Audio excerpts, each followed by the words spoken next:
अब तो महाराज वो समय पर 1 गिलास दूध दे दे, पामों को दबाना शुरू करे, समय से पपीता भी काट करके दे दे। अब तो डोगरी बड़ी प्रसन्न हो गए, अपने पियर फोन करे, अरे मेरी तो बहू रानी ऐसी है, मैं इसकी कितनी बड़ाई करूं, इतनी खुश हो गई। एक दिन तो 1.25 किलो जेवर भी निकाल करके बहू को दे दिया। बहू को फिर कहा, ये मेरी जो पेंशन मिलती है ना 13,500 रुपया महीना, चल बेटा ये चेक पर मैंने साइन कर दिए, ये भी सब तेरा। ओहो, जब इतना मिला तब लगा बहू को कि ये तो सब गलतियां मेरी थी, इसमें मेरी माताजी की, सासू माँ की कोई गलती नहीं। पहुंची पियर जाकर के और जाके कहने लगी, पिताजी कुछ भी करो मेरी माँ को बचा लो, 1 महीना बस बकाया रह गया है, मेरी माँ को बचा लो, क्योंकि मेरी माँ की कोई गलती नहीं थी, पूरी गलती मेरी थी, मैं समझ नहीं पाई। जैसी मेरी सासू माँ है पूरे क्षेत्र में ऐसी किसी की सासू माँ नहीं हो सकती, कैसे भी मेरी माँ को बचा लो पिताजी, कैसे भी ऐसी दवाई दे दो कि जहर का प्रभाव ही खत्म हो जाए। वैद्य ने कहा, पिताजी ने कहा, बेटी मुझे पता था कि बाद में यही होगा, तो मैंने भी सल्फास नहीं अजवाइन का चूरन दिया था। कहो प्यार से जय श्री राधे। हम बदलेंगे तो दुनिया बदलेगी। एक बार अपने आप को बदल करके तो देखो, तुम्हारे लिए तुम्हारा पूरा परिवार न बदल जाए तो अगली बार आऊं करतार नगर में, मेरे दोनों कान उखाड़ लेना कि क्या बोल के गए थे यमुना। अपने आप को बदल करके तो देखिए, पूरा जगत आपके लिए बदल जाएगा। दोष दूसरों को देते हैं, लेकिन हमारे अंदर भी ऐंठ और अकड़ कम नहीं है। बदलिए। सासू माँ को माता पिता का दर्जा, बहुओं को बेटी का दर्जा आप दीजिए। उस वृंदावन में बहुत जाते हैं, लेकिन घर को भी तो वृंदावन बनाइए। उस हरिद्वार में बहुत जाते हैं, घर को भी हरिद्वार बनाइए। काशी जाते हैं, अवध जाते हैं, लेकिन अपने परिवार को तीर्थ रूप बनाइए। कथा का तो संदेश यही है। कल से आप पातिव्रत धर्म का श्रवण कर रहे हैं। नारी का पति के प्रति रूठना शुभ नहीं है, ठीक नहीं है। ये पुरुष लोग घर में नारी को लड़े, ये भी उनके लिए शुभ नहीं है। जहां जहां नारी को त्रिषित किया गया है, उस खानदान में चुल्लू भर पानी देने के लिए कोई शाश्वत नहीं बचा। एक नहीं, अनेकानेक प्रमाण है इस बात के लिए। घर में झगड़ा ना हो। कैकेयी माता ने झगड़ा किया। गोस्वामी जी लिखते हैं, घर मशान, जो स्वर्ग जैसी अयोध्या लगती थी, वो अयोध्या मरघट लगती है, शमशान घाट लगता है अवध। कैकेयी माता ने कलह किया, झगड़ा किया। घर में लड़ना मत, कलह ना करना। कितनी तो जिंदगी है पता नहीं है। ये लड़ाई काय के लिए है, ये ऐंठ ये अकड़ काय के लिए है, नहीं होना चाहिए। एक ही धर्म एक व्रत ने एक ही धर्म एक व्रत ने मां, काय बचन मन पते पद प्रेमा। काय बचन मन पते पद प्रेमा। एक ही धर्म एक व्रत ने मां, एक ही धर्म एक व्रत ने मां। काय बचन मन पति पद प्रेमा।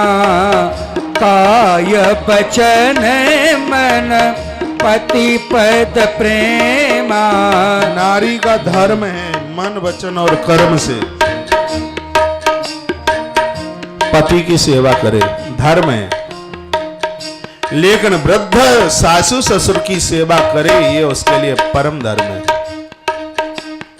यही ते अधिक धर्म नहीं दूजा। यही ते अधिक धर्म नहीं दूजा। सादर सासु ससुर पद पूजा। सादर सासु ससुर पद पूजा। एकई धर्म एक व्रत नेमा, काय बचन मन पति पद प्रेमा, काय बचन मन पति पद प्रेमा। एक चौपाई बोला करते थे, मेरी आंखें भर आती हैं, मैं याद करता हूँ। माता जानकी का, सीता माता का कोई नाम लेता बाबा पुरंदास जी महाराज के सामने वो रो पड़ते थे। उनको ये दोनों चौपाइयाँ सिद्ध थीं। जैसे डोंगरे जी महाराज को गोपी गीत सिद्ध था, ऐसे उनको जनक सुता जग जनन जानकी, अतिशय प्रिय करुणा निधान की, ताके युगपद कमल मनावहूँ, जाशु कृपा निर्मल मति पाव। कहते हैं पवित्र बुद्धि देने वाली माँ जानकी है सीता माता। और एक दिन यहाँ से मैंने 4 पुण्य श्लोकों की बात करी थी कि भोर में बिस्तर छोड़ते समय ये 4 के नाम लो। देखो कहीं किसी स्कूल में पढ़ने के लिए नहीं गए बाबा पुरंदास, क्लास का मुंह नहीं देखा उन्होंने, लेकिन देश की 14 भाषा उनको कंठस्थ थी बिल्कुल। अंग्रेजी इतना बढ़िया बोलते थे बिना पढ़े। ये 4 नाम उन्होंने देखो कितने साल पहले हमें बताए, बहुत छोटे हुआ करते थे। वो कहते थे कि राजा नल का नाम रोज लो, वो कहते थे नारायण का नाम, रामकृष्ण का नाम रोज लो, वो कहते हैं वैदेही का नाम रोज लो, और वो कहते हैं युधिष्ठिर का नाम रोज लो। वो कहते हैं इससे भजन बढ़ता है, भजन में आलस्य नहीं आता, प्रमाद नहीं आता, आदमी को जो झूठ बोलने की आदत है और वो खत्म हो जाती है।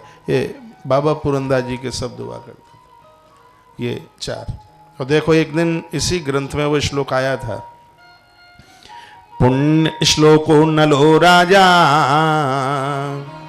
पुण्य श्लोको जनार्दन, पुण्य श्लोक च वैदेही, पुण्य श्लोको युधिष्ठिर।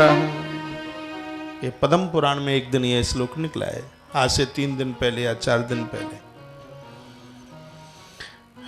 उन्हीं की एक चौपाई में बोल रहा हूं। बहुत जोर देते थे और ये मेरे और आपके लिए बहुत ज्यादा जरूरी है। देह धरे कर ये फल भाई, देह धरे कर यह फल भाई, भजिए राम सब काम बिहाए, भजी देह धरे कर यह फल भाई, भजिए राम सब काम बिहाई, भजिए राम सब काम बिहाई, देह धरे कर यह फल भाई, भजिए राम सब काम बिहाई, बड़े भाग नुसतन पावा, बड़े भागी माँ नुसतन पावा, सुर दुर्लभ सद ग्रंथन गावा, सुर दुर्लभ सद ग्रंथन गावा, बड़ी भागी माँ नुसतन पावा, सुर दुर्लभ सद ग्रंथन गावा, सुर दुर्लभ सद ग्रंथन गावा। इतनी सी बात बोलते बोलते मैं बाबा पुरंदास जी महाराज जी के पास तक चला गया, और यह बोलने के लिए कि मुझ जैसा आदमी क्यों हो सकता है। तो इस आयु में इस नाम का ऐसा चस्का लगा, इस बात के लिए मैं स्वयं में प्रमाण में हूं कि इसमें कुछ है। प्रहलाद कहते हैं कौमाराचरित प्राज्ञो धर्मान भागवता निया। ये आनंद बुढ़ापे का नहीं है, ये आनंद जवानी का ही, आनंद बचपने का ही है।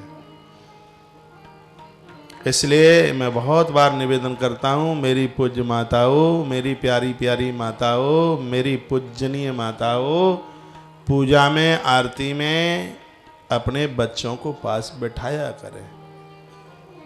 आपके बच्चे लायक होंगे, आपकी आरतियां उतारी जाएंगी, प्रकृति आपकी ऋणी होगी, भगवान आपके कर्जदार होंगे। जिस माई बाप की संतान बढ़िया है धरती पर, उससे बड़ा अमीर, बुद्धिमान, भगवती भक्त कोई दूसरा नहीं हो सकता।